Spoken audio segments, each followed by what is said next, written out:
Yes, Empire Crypto TV. Here with Stone, we're talking about a very, very crucial subject here, talking about money versus currency. What is the difference between money and currency? Many people maybe might not know this.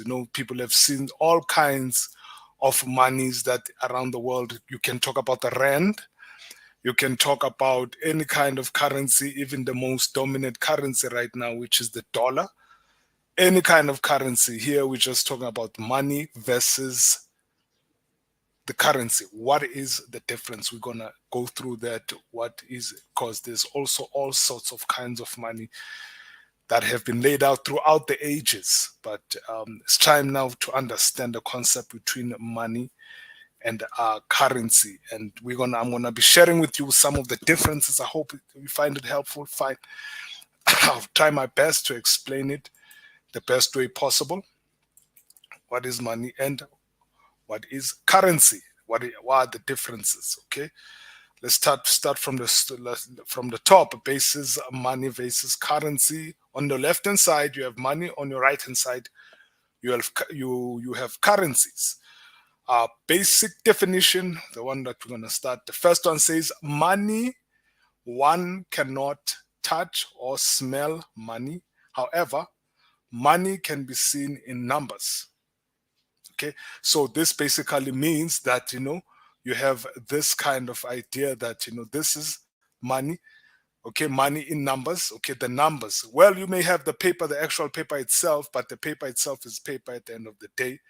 But what makes it to be money is printed is the printing of the numbers itself. Obviously, it's printed by the South African Reserve or the Reserve Bank. It's not just printed by anyone, but just to showcase you that this paper that has been printed and the number system itself is the major difference, that it is money. So in other words, currency can also have both the paper and the numbers, and number and okay, money and the paper, or number and the paper represents the entire currency. So you can also assume that money is a part of a currency.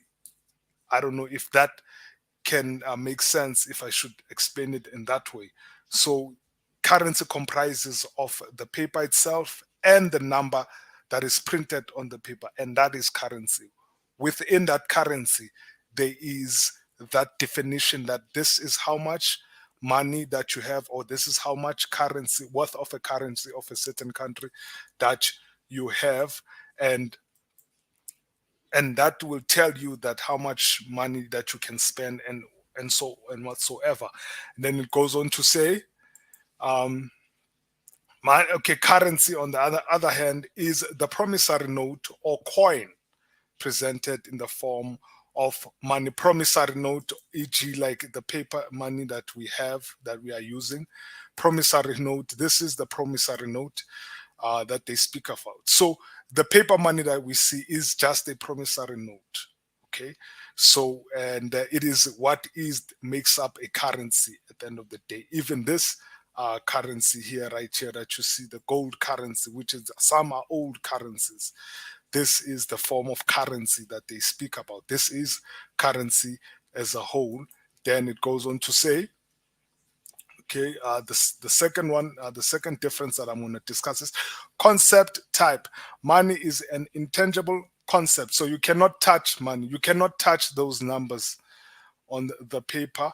You can just see them, but you cannot touch them. You can just simply touch the paper itself at the end of the day. And then currency is a tangible concept. Obviously, the paper itself, or the gold coin, or the silver coin, or the plastic coin, or whatever coin that the country that is using as currency, you can touch it. It's a tangible concept. It's a concept where you can touch it. But there is a new form of a currency, which is cryptocurrency. Its currency is the blockchain, which is a tangible concept digitally. Although you may not touch it, but it is there digitally, but it is used digitally. Basic form, money takes the form of numbers, as we see the currencies. $10, $15, they take that form of numbers. Currency takes the form of hard plastic or coins, or says the currency. More or less the similar thing that we've just read, but just explaining it further. Currency takes the form of hard plastic or coins, and or even blockchain, or proof of work, or proof of stake. Those are type of new concept that have been introduced in the cryptocurrency space. The type of support that it may have: money, many different things back the money. For example, if one possesses money in a bank account, a check kind of money would be supported. Yes, I have money that is in numbers in a bank account. I have proof. I have my details there with the bank or whatever banks that I'm using, and then with that proof, I can just simply write a sum of money that I would like to release to a certain individual using a check. And that check is the backing of money, showing that I don't have to have the actual currency money that is used, like the form of dollars or rands, to pay someone. I can also use a check to also do my payments as well. And fiat money is the currency backed by the country's government. Now, I cannot use the same system if I need to pay, like maybe for instance, for a packet of tomatoes. Those systems, they require government money, and that government money is a currency that is used throughout the currency and is backed by government. It's not backed by me this time around or by my check. It is backed by government. The money that I have on my bank account, I can back it up with the check. That's more of an individual concept. But now when I look at the currency, now the currency involved the entire nation, the entire country. So my money that I'm using, I cannot create money out of my own backyard and then just produce it just like that. I can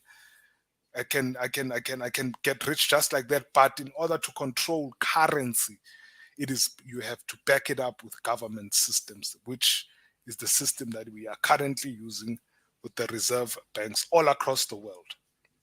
Examples: online mode check savings banks account. That's money. Money, you can put it on an online mode. Hence, now we have digital money or digital currencies. Okay, coins, hard currency, which is our examples, and notes. Okay, it is simply explaining it furthermore. Okay, the transfer mode that can be used for money. Of course, one can transfer money through an online method. It has been done, e-wallet and all sorts of things. And then one must transfer currency via physical. This is hand-to-hand transfer. Obviously, even back in the days when currency had to be exchanged, gold, silver, diamonds, platinum, all kinds of currencies that were used before, they had to have some kind of proof of work. Hence, even in the modern day system of digital currencies and cryptocurrencies or bitcoins that are coming in, you need to have proof of work, because that's what makes it a valuable currency. And hence they call it cryptocurrency, because they use cryptographic methods for it to create this proof of work. And this proof of work, once it's done, it is then registered to a public ledger known as the blockchain.